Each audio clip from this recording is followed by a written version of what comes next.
In a large town, there were two merchants who were fierce competitors. They had stores across the street from one another, and their sole method of determining whether or not they were a success was if the other person was being run out of business. Didn't matter what their daily profit was. What mattered to them was that they had more business than the one of their competitors. The rivalry grew with each succeeding year. One day, God sent an angel to one of the merchants with an offer. "The Lord God has chosen you to receive a great gift," the angel said. "Whatever you desire, you will receive. Ask for riches. Ask for long life, for healthy children. The wish is yours." Well, as you can imagine, the merchant was overjoyed by the angel's offer. But then the angel added, "There is one stipulation. Whatever you ask, your competitor will receive twice as much. So if you ask for 1,000 gold coins, she will receive 2,000. If you become famous, she will become twice as famous." The angel smiled. "This is God's way of teaching you a lesson." The merchant thought for a moment. "You will give me anything I request?" The angel nodded. So the merchant said, "I ask that you strike me blind in one eye." This is a hard-hearted person, isn't it? That story is about a hard-hearted person. His heart is almost as hard and unforgiving as the heart of the man in the story that Jesus told, the parable of the unforgiving steward. Let's set the stage a little bit here.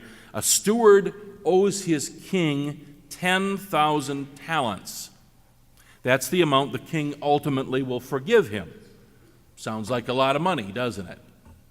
Well, you'll remember that 1 denarius is equal to roughly 1 day's wages. 10,000 talents are equal to 50 million denarii. So the amount that the steward owes the king is equal to about 137,000 years of income. That's the debt. Obviously, Jesus is exaggerating the amount because he wants us to know that what is being forgiven the steward is more than he could ever possibly pay back. What's being forgiven is more than money. The steward is being forgiven by the king for his life, for his very existence. The story proceeds with the forgiven steward calling a fellow steward before him and grabbing him by the throat. This servant owes the steward 100 denarii, 100 days' wages. A paltry sum when compared to the incredible debt that the steward has just been forgiven by the king. When the servant asks for forgiveness, the steward refuses. He has him thrown into prison. Though he has just been forgiven by the king, the steward turns around and refuses to forgive his fellow servant. A hard-hearted man. I want to remind you of something. When we say the Lord's Prayer in this church, what words do we use? Debts and debtors, right? That's why whenever we say the Lord's Prayer, it's always a little game of spot the Lutheran here. Got a few Lutherans with us this morning. We found you out right away. In Luke, Jesus says sins and those who sin against us. But in Matthew, Jesus says debts and debtors. Well, according to this parable of Jesus, which is only in Matthew's gospel, the debts for which we ask God's forgiveness are enormous. The debts owed us by others, which we forgive, are paltry in comparison.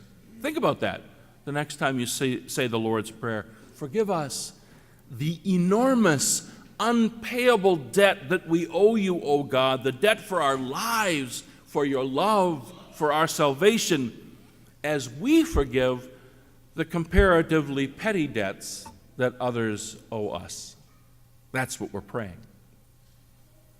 It's the life debt, the unpayable debt that Jesus is talking about in this parable. And it's not the first time that Jesus uses hyperbole and exaggeration. How many times should I forgive another member of the church who sins against me? Peter asks. Jesus answers, 77 times, also translated as 70 times 7 times, a number perhaps best translated as a perfect 7 to the perfect power of 7. It's a symbolic number indicating that Peter's forgiveness is to be perfect, to have no limits at all. Peter has come to Jesus wanting precise calculation, a statement of reasonable limits on the forgiveness that we should offer one another. Jesus is telling him there is no limit to forgiveness. The hyperbole concludes with the shocking conclusion to the parable.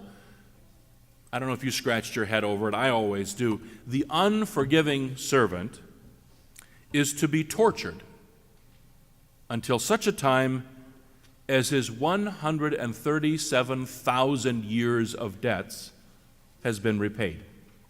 In other words, he is to be tortured for eternity. The end. In the story and in his instruction to Peter, Jesus, it seems to me, is laying two realities side by side. One reality is the world of vengeance and greed, self-interest and blindness. That's a world without forgiveness, where debts are held and must be accounted for. It sounds like our world, doesn't it? The other reality is God's reality, the kingdom of heaven, where love and forgiveness are triumphant and never-ending. The parable isn't so much telling us that if you don't practice forgiveness, then God is going to punish you, as it's reminding us that we choose the reality in which we live. Those who turn their backs on forgiveness choose a harsher reality in which they themselves can never be forgiven. Those who choose forgiveness choose God's reality, where forgiveness is always offered. As George Herbert once wrote, "He that cannot forgive others breaks the bridge over which he himself must pass if he is to reach heaven, for everyone has need to be forgiven." You choose. You choose. Which reality do you want to live in? One of vengeance and violence, or one of love and forgiveness? The teacher sat praying under a tree that had large exposed roots. As he prayed, a scorpion hanging on one of the roots began to slowly move toward him. A young boy passing by saw the scorpion only inches away from the one in prayer, from the teacher, and shouted, "Teacher, quick! Kill the scorpion! It's going to bite you!" The teacher looked up at the scorpion and slowly moved a short distance before he spoke to the young boy. "Just because it is the nature of the scorpion to sting is no reason that I should change my nature to save."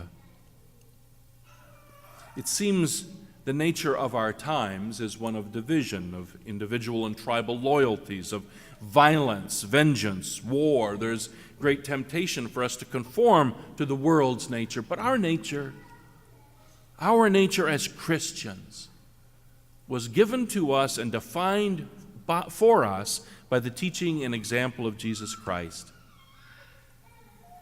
Do you remember the name Ruby Bridges? In the 1960s, 6-year-old Ruby Bridges was the first African-American child at the all-white William Frantz Elementary School in Louisiana during the New Orleans school desegregation crisis. You'd recognize little Ruby from the famous 1964 painting by Norman Rockwell, "The Problem We All Live With." That's what Rockwell called it. And you saw little Ruby, school book tucked under her arm, accompanied front and back by 2 federal marshals into school. Child psychologists had been called in to support Ruby in this very difficult time. Robert Coles, the psychologist, watched her back then, and as she was walking into school, around her an angry crowd of white adults heaped abuses on her. Coles noticed that Ruby's lips were moving as she walked, and he asked her when she was back home what she was saying. She said she was praying, Father, forgive them, for they know not what they do.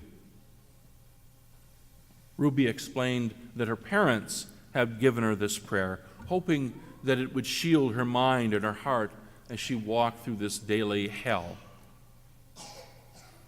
Ruby chose, didn't she? She chose the way of Jesus, a reality of love and forgiveness, even when others around her chose hatred, bigotry, division. And that choice transformed her from a small, frail victim into a brave young girl, heroically following the way of Christ and making the way for a new world for all of us. We saw that too in Anita and Ronnie Smith, who moved to Benghazi, Libya a few years ago with their infant son on a journey of faith.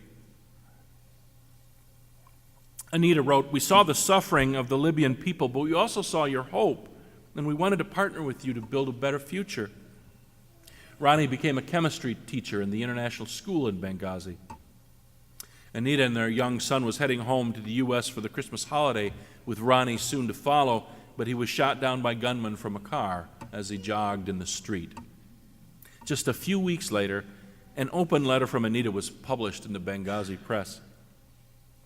"I hear people speaking with hate, anger, and blame over Ronnie's death, but that's not what Ronnie would want. Ronnie would want his death to be an opportunity for us to show one another love and forgiveness, because that's what God has shown us." And she included a message to her husband's killers who have yet to be captured, that I love them, and I forgive them, and I have nothing against them. What a contrast Ruby Bridges and Anita Smith show us with the hard-hearted steward of the parable, who has been granted such great forgiveness and yet shows no forgiveness in return. He has no gratitude for the gift of his life. He simply sees that he has escaped one debt and now can make a little money off of a fellow servant.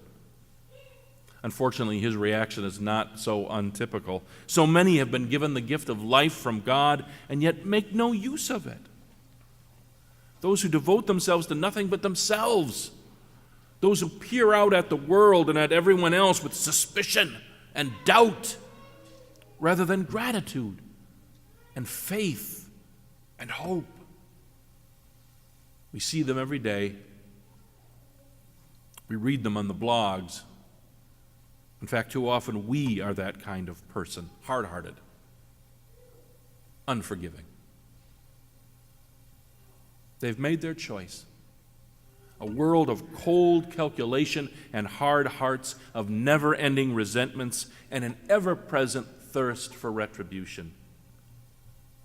But we can choose differently. We who have been touched by the gift of God's forgiveness can allow the gift to change us and to give us forgiving hearts. We can choose to live in God's loving and forgiving reality rather than the world's reality of hard hearts and harsher revenge.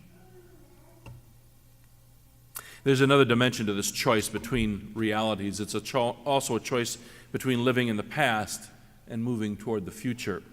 When he was only 9 years old, Didier witnessed the killing of his mother, a street vendor in Medellin, Colombia. Didier was next to his mom when he saw her drop dead from 38 bullets. As a reaction to his mom's killing, Didier went down a self-destructive path. He embraced a life of drugs and alcohol and crime for 4 years. In drugs and alcohol, I looked for the love that was taken away from me with the assassination of my mother, he said later. In those years, Didier was also thinking about retaliation and vengeance. People in the neighborhood told him who the killer of his mother was. So he planned his vengeance. He started collecting guns, even had 2 grenades in his room. At night, he would cry and think of how he would kill his mother's assassin. But he never found the will to do so. Well, the opportunity to change from this reality of vengeance and consumed by resentment arrived when a friend belonging to a Christian church approached Didier with a different kind of reality. Didier realized that the hatred he was harboring in his heart was consuming his soul and was killing him. One day, Didier saw his killer sitting on the street curb. He joined him. He sat next to him. He asked him why he had killed his mother. The man broke down sobbing. Those tears were for Didier confirmation that that man was the one who had shot his mother to death. Sometime later, Didier ran into the man again. He went up to him and told him, "I don't know why you killed my mother, but I forgive you." Didier embraced the man, and the man once again broke down in sobs. Later, Didier discovered that it was someone else who had killed his mother. Somehow this man had also needed forgiveness for God knows what, and had received it tearfully. But Didier learned from a friend who inquired if Didier had indeed forgiven his mother's assassin, and when he was assured, Didier's friend confessed to him, "My brother killed your mother." Since then, Didier has been trying to find the whereabouts of the real killer, because he learned that he's facing troubles. I want him to receive my forgiveness. I want to try to help him, he said. Lewis Smedes writes, to not forgive is to allow someone else's evil or thoughtlessness to control your life. Christians are offered freedom in Jesus' command to forgive, freedom from the past. Forgiveness is a courageous, joyful turning toward the future. Forgiveness is the most creative act of which human beings are capable. We are faced with the choice between realities. Which will you choose? The reality of vengeance and violence, of being trapped in the past? Or will you choose the future? The reality of love and forgiveness that is God's coming kingdom. Amen.